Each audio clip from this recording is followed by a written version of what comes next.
Hey everyone, I know it's been a minute since I've been on video here.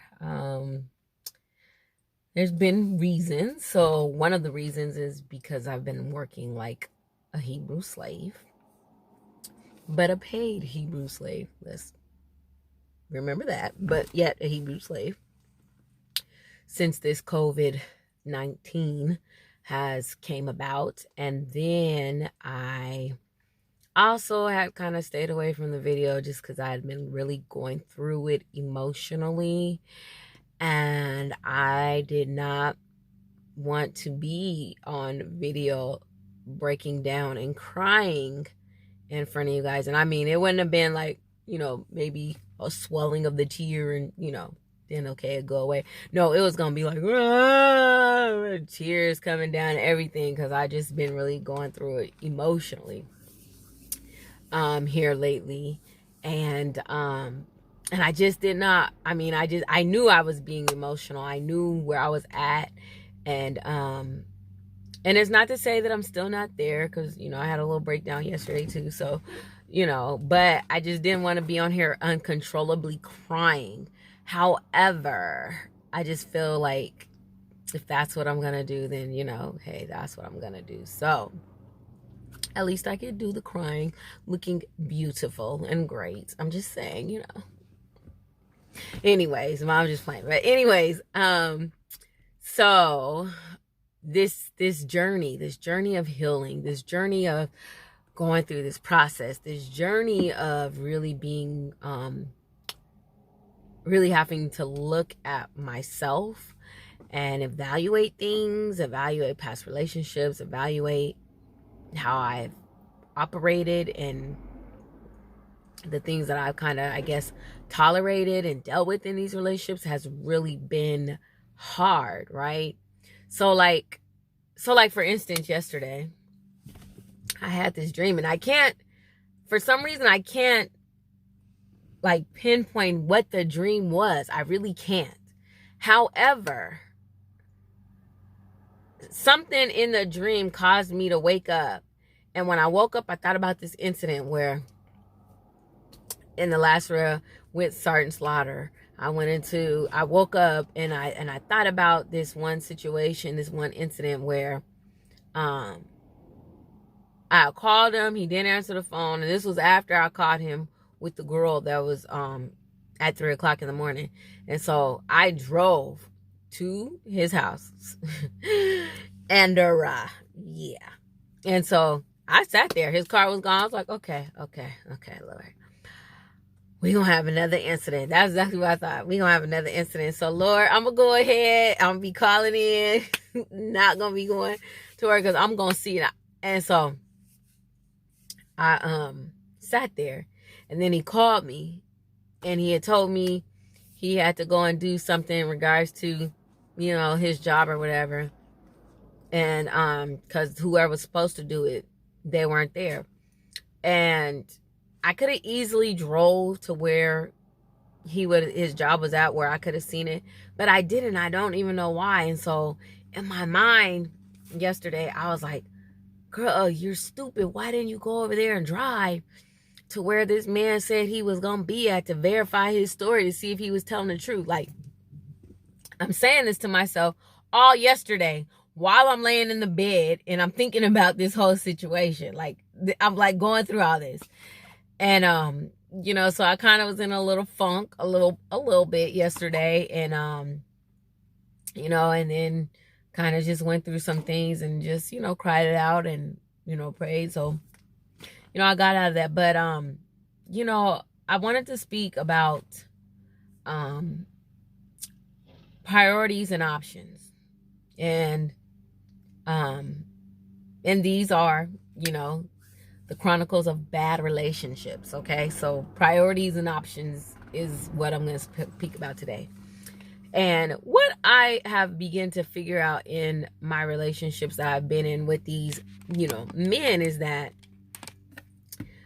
I have been an option to them, and yet they were a priority to me, And so what I mean is, like, for instance, like, even when I was married, um, you know, I made my husband and my family, at that time I just had my one daughter, um, they were priority to me. It was a priority to make sure that it was a priority for me to clean up the house on the weekends when I wasn't working. It was priority to make sure that he had medical, we had car insurance. Like, it was a priority. And yet for him, it was like an option whether or not he was gonna do stuff, whether or not he was gonna pay the rent. I mean, like, I lived in that fear every month. Is this man gonna pay the rent or not? Am I gonna have to come up with this money? Like, it just was a lot. And so even in other relationships that I've been in, I was constantly an option and not a priority, yet I made them a priority. So, like, even with, like, Sergeant Slaughter, I constantly made him a priority. Like, I remember he had been gone for a minute, a long little minute. And so I remember I had, took off from work, and because I hadn't seen him, so I took off from work, spent my whole day, mind you, took off from work, getting paid a straight 8 instead of the overtime that I'm used to getting, and spent the whole day with him. Okay, so then when he took off a little early, he still went to work but took off a little early, and we went to a play. He tried to come at me with, I took off from work for you to go to this play. I didn't have to do that. And so I'm like, okay. And then it's just, other things like, I would kind of shorten my day at work so I could be home a little bit early, so he could come over. And then it just got to a point where, oh, I gotta go and do this, I gotta go do this, and then I'll be over there. Then you're showing up at my house at like 8:30, 9 o'clock. Well, that's bedtime, because I have to be up at like 3 and 4 to be at work at like 4 and 5. So I was just, and a lot of these relationships, I was an option with my daughter's father, one of my daughter's fathers, actually all of them. I was an option. I wasn't a priority. I was an option, where they chose when they wanted to be around me or wanted to deal with me, when they chose when they wanted to see me, and and so there's something, I remember I read this thing that I guess TD Jakes said, but I'm sure somebody else said it too. Don't let someone else make you an option and you have them as a priority. And so, and that is what I have done. I accepted that, and not realizing that I was accepting it. Now that I'm looking at it in retrospect, right? I'm looking at it and I'm saying, God, I was nothing but an option to them, an option and not a priority. And let's be clear, women, since I've only dated men, I've never dated women, so I cannot attest to what women do as far as when they're in a relationship with men. And I'm not a lesbian, and I'm not down to anybody that is pro power, whatever, pro choice, whatever. However, I can only give my experience based on dating men. And I would say to women, but it goes for both sides, males and females dating the opposite sex or same sex. Never let no one make you feel as if you're an option and you're yet making them a priority.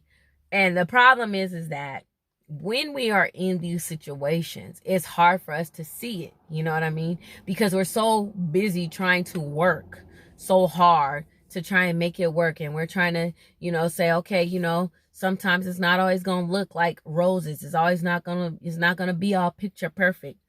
Every square, this puzzle piece is not always going to fit. You know what I mean? So you try to make those adjustments to the situation so that you can, power through and push through, the trials and tribulations of relationships to get to that through part of it. At least that was my mindset. Like, just keep trying, just keep, putting your best foot forward. Just, be I would be, kind of patient and understanding instead of saying, no, something is wrong. But the thing that I realize is that when you're in those situations and you're emotionally invested in the relationships, it's hard for you to step back and say, okay, no, he's not making me a priority, or she's not making me a priority. I'm seem to be an option where I'm making them a priority, but I'm an option. It's hard to step back and look at that, right? But, and I'm not going to say that,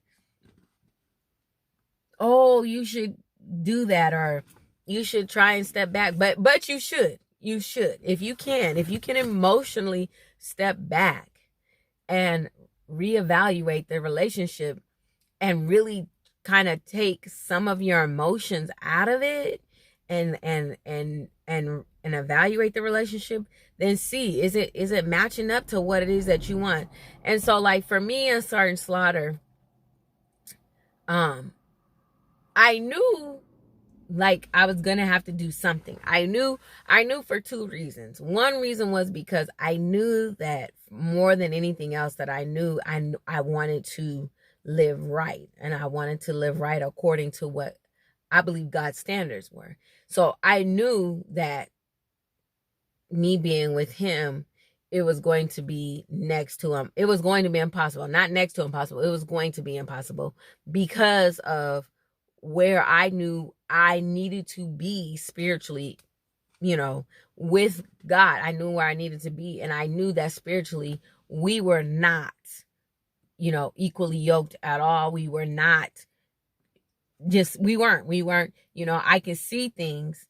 I could just see things even in my sinful state. I could still see things that I knew weren't right, and I could see things in regards to him and his life that I knew, God needed to do work on, but there was no way he was going to do work with him while I was in that situation. The other thing is that I knew that the same way I was feeling with him, with Sergeant Slaughter, I was feeling that same way with the old man, to where I just felt like I was unhappy. I felt like I was being taken for granted. I felt like who and what I was, the type of woman that I was trying to show them and present to them, and show how, I'm loyal to them.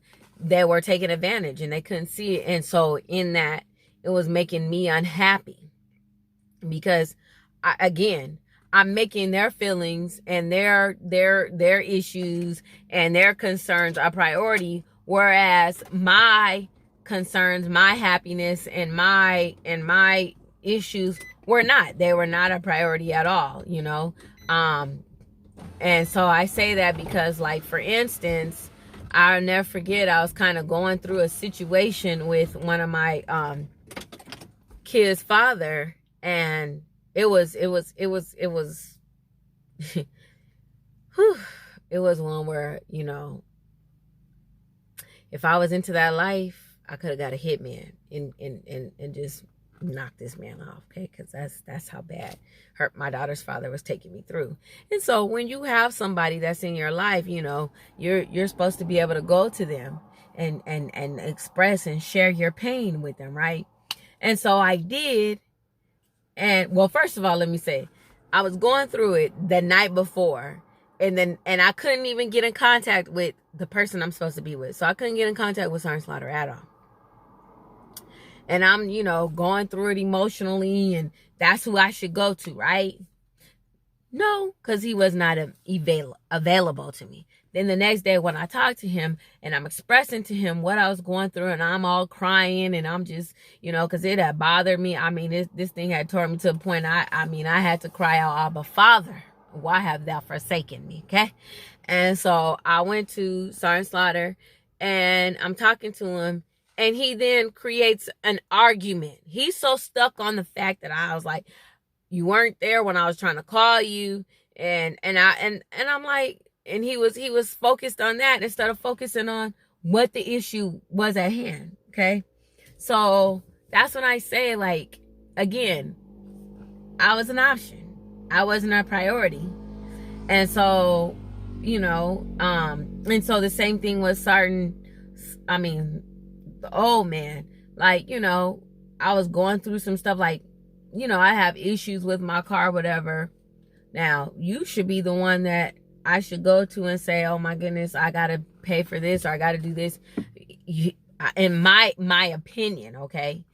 The type of man that I want to be with, how about that? I'll say it like this. The type of man that I want to be with, I want him to be able to, you say, you know what, babe, let's go and get your car fixed. Let's go and do this.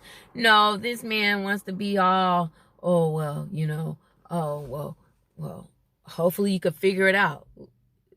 Excuse me? But see, when his car broke down, okay, then this man was using my car for a whole month. See, I made his issue a priority, but then you want to make my issue an option.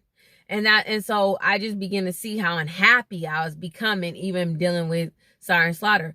And so it was just like, I knew that it probably wasn't going to work because of the fact that, again, I was an option. I wasn't a priority. My happiness, my concern, the well-being of me was not a concern. It was not a priority. However, I made their well-being a priority. I made what they was going through, or what I thought would make them happy or whatever, a priority, with Sergeant Slaughter, there was just different things that I knew that he liked, you know what I'm saying? Like, I knew this man wouldn't eat a whole, he would go all day without eating. And so, like, when he would be at my house, I would make sure I gave him something in the morning, a drink, and certain type of drink he may like in the morning, and with, something to eat to kind of tie him over. And if there was something else I could add to it, I would, so he could have something to eat throughout the day. And it was funny because I asked him, do you even know what I like? And he couldn't tell me. But I could tell him what he liked. So again, he was a priority and I was an option. And so, the thing about when you're an option to someone, then they'll get around to you when they feel like it. When you're an option to someone, your well-being is not number one on their list. When you're an option to someone, it's very easy. And this is just my experience. Of course, I know bad relationships, y'all. So I've had enough to know bad relationships, so I can tell you about them, okay? So when you are an option in these bad relationships, that's when they can cheat on you, okay? And I know about it because it didn't happen. Not once, not twice, not 3 times. It didn't happen a few, okay? So I'm an expert. Believe that. You might even want to call me a coach on bad relationships. Yes, I'm an expert, okay? And what school did I go to? The School of Hard Knock Life, all right? Annie was right when she said it's a hard knock life, and she wasn't lying. So, but I'm an expert. You might call me a professor. Go ahead and call me Dr. Shartae Williams. All right? Go ahead and do it, all right? And then we'll go to our recovery group, right? We'll go to BR Anonymous, Bad Relationships Anonymous, right? Hello, my name is Shartae, and I am in bad relationships. Hello, Shartae. If you want to join the group, just let me know. Go ahead and subscribe, and I'll put you on notice. But so when you're an option, and even in friendships, I've noticed even in my friendships that I've been an option. And I don't understand why. Even in regards to my family too, I don't know why I'm an option. And part of it, I may say it could be just because, I don't wait for anybody to do something in regards to me. I don't. So one thing I learned early in my life, and I'm talking about as a kid, okay, when, with my parents and, and stuff, I'd be like, you know, my parents kind of, you know, favored one child over the other. And then, well, yeah, one parent that favored one child over the other because my parents were divorced. And then you had the one parent who just didn't deal with none of his kids, you know, none of their kids. See, I gave it away. None of their kids. Okay. So I dealt with both sides. So for me, I remember as a kid, you know, I would clean. I would clean. Okay. I would clean the house, spick and span. You know, it was nothing, you know. You know, that parent would be gone for work or whatever, and I clean. They come back home, the house would be spick and span. And they knew which child did it. Okay. They knew which child did it. And even in that, I still could not be necessarily a priority. I was an option. You know what I mean? And when I say I was an option and not a priority, true, yes, you know, they had to put clothes, shelter, and provide food, yes, but you know, the emotional love and support I didn't necessarily get. And so then in a lot of my friendships, like I can tell you right now, I don't even have a best friend. I don't. And so you would think like something fell in my car, sorry y'all. So you would think like you should have a best friend, and I don't have a best friend. And then I've had friendships to where, you know, people begin to show me who and what they are, like, you know. And what's very funny is people can be honest with you, okay? They can be honest with you about stuff, but when you are honest with them, or you choose not to say certain things to them because of the fact that you know that they may not be emotionally capable to handle it, so you don't say anything, you know, then they'll stop being a friend or in a relationship with you for whatever the reason. But again, it goes back to what I was talking about as far as you being an option and them being a priority, you know.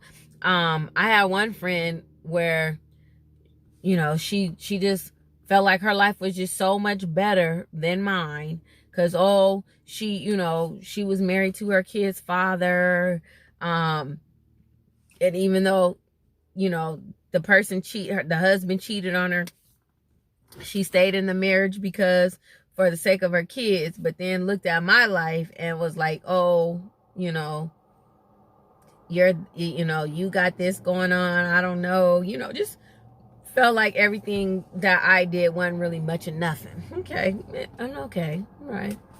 And so when I had expressed, like, there was a situation that happened, and I expressed how I just felt like she was not being a very good friend to me, you know, and everything. Oh,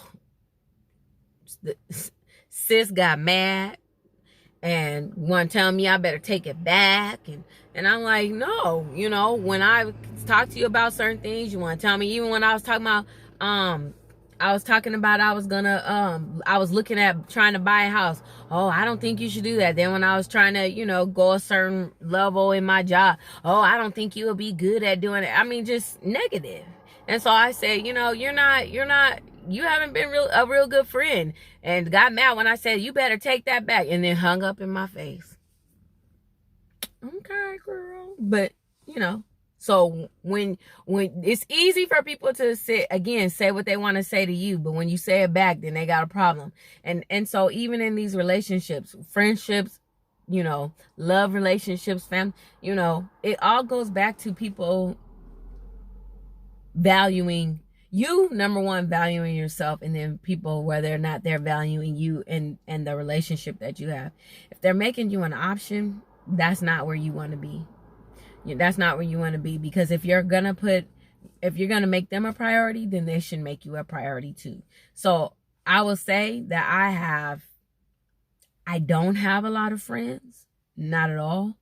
And to be quite honest, if I was in dire straits right now and I needed anything, I don't think I could call anyone and get it. I don't think. I mean, you know, I got some, you know, my homeboys, you know, I talk to almost every day, my little workout buddies, you know. Well, one works me out like a Hebrew slave, and he knows who he is, right?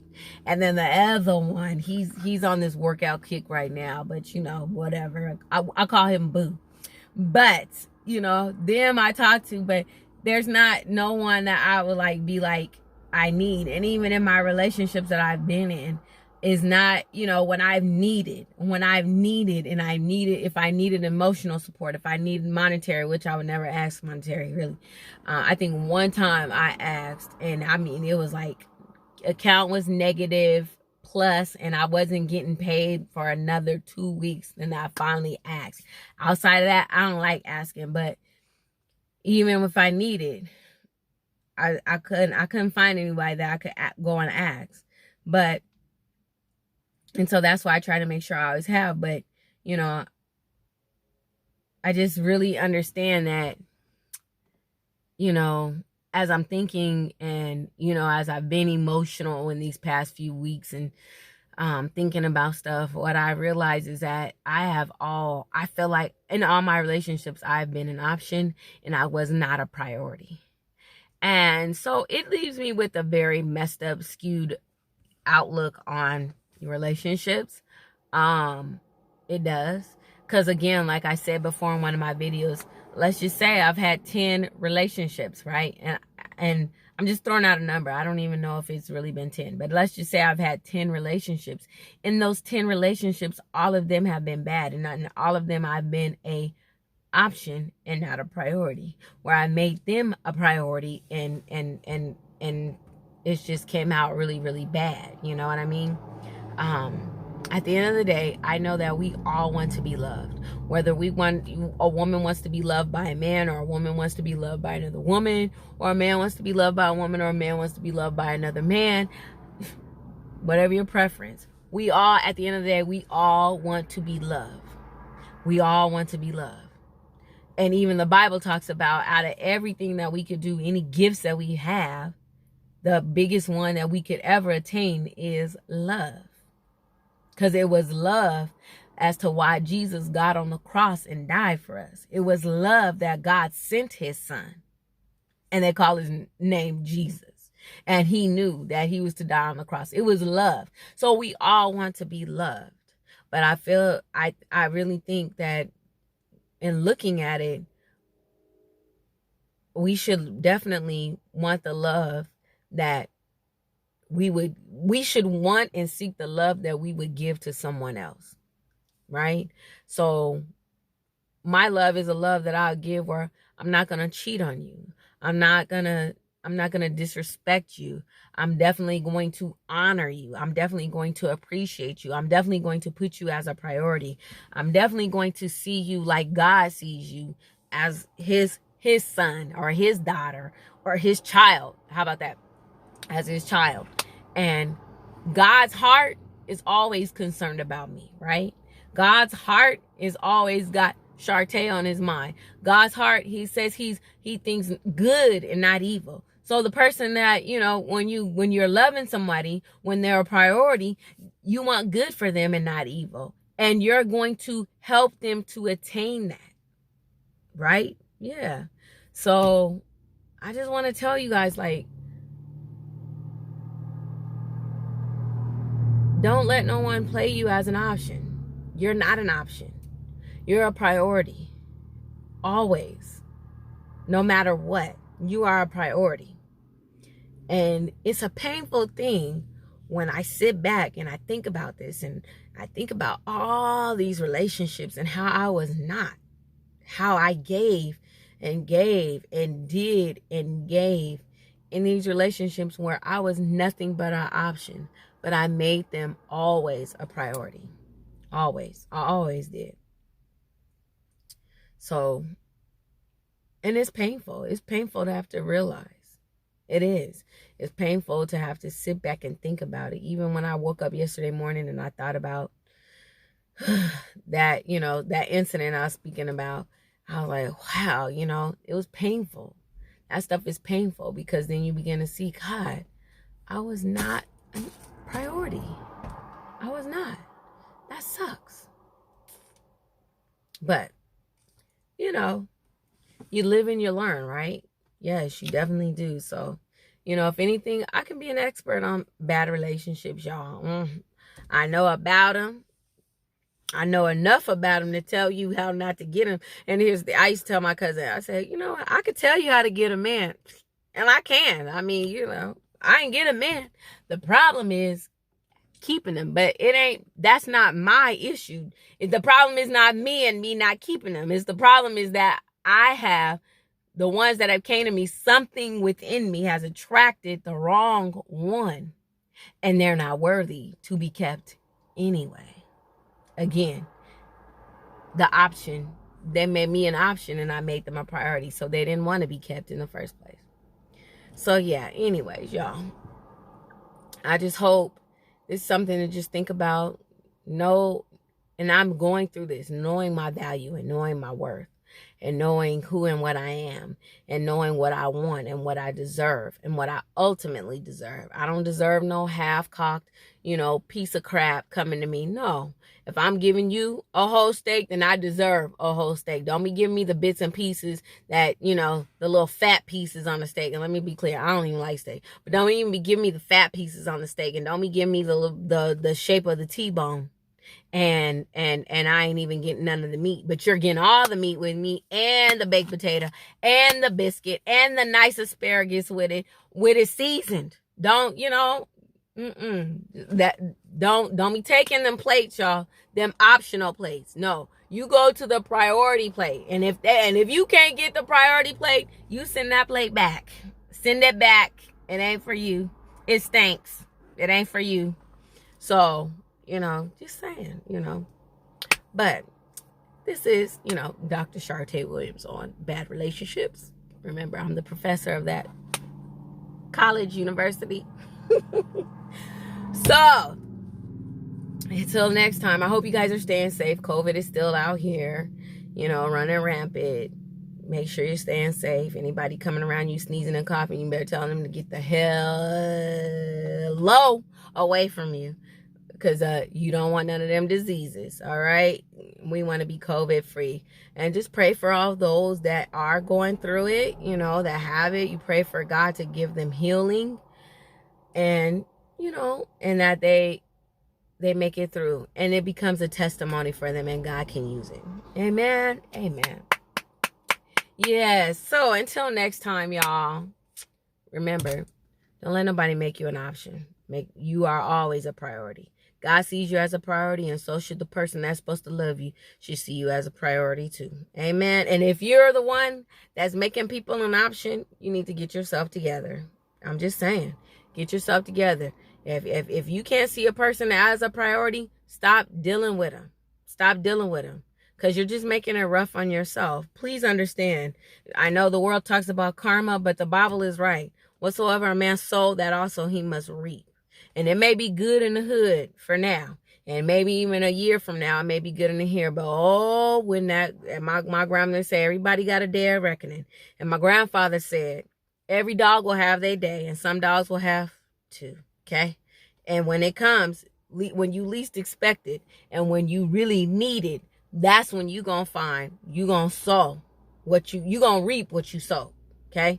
So if you're making somebody an option, knock it off.